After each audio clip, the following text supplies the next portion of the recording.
When you are starting your research, you may be asked to find peer-reviewed literature. Here are some of the most helpful tips for finding this literature. First, you should know all articles are edited when the writer submits for publication.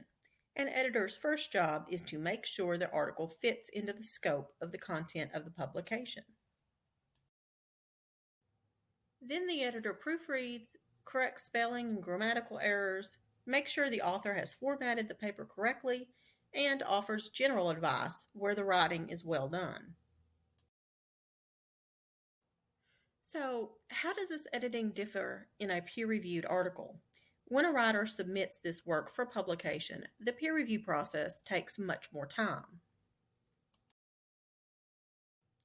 Don't get me wrong, an editor still proofreads, deals with formatting issues, and gives general feedback, but there's an extra step.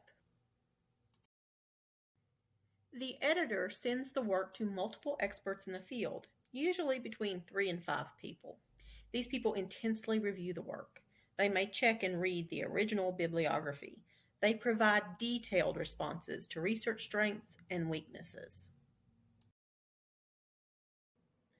In a peer review process, the writer and the editor send to peer reviewers, also called referees, and this feedback returns to the author in a circular process. The author can rewrite the paper in whole or in part.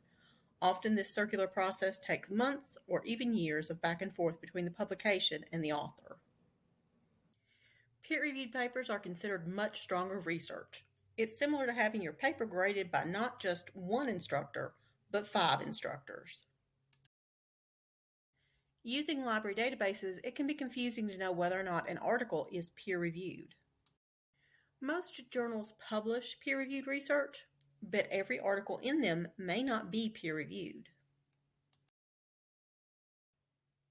Often book reviews, interviews, conference descriptions, and obituaries are published in peer-reviewed publications, but they are only edited for inclusion. On the other hand, if you have searched in a peer-reviewed publication, an article which defines, gives a history, or conducts an experiment is often peer-reviewed. First, you can use a search limiter to only search peer-reviewed journals.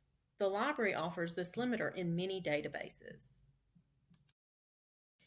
If you find an abstract, a brief summary of all findings, you're probably reading the beginning of a peer-reviewed article.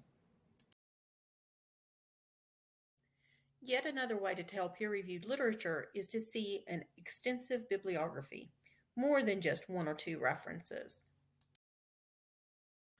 All of these clues indicate a peer-reviewed article. If you have any questions about whether or not a certain article is peer-reviewed, a Big Sandy librarian is more than happy to help you. Finding peer-reviewed literature is pretty easy when you know what it is and what it looks like. This concludes our introduction to peer-reviewed literature.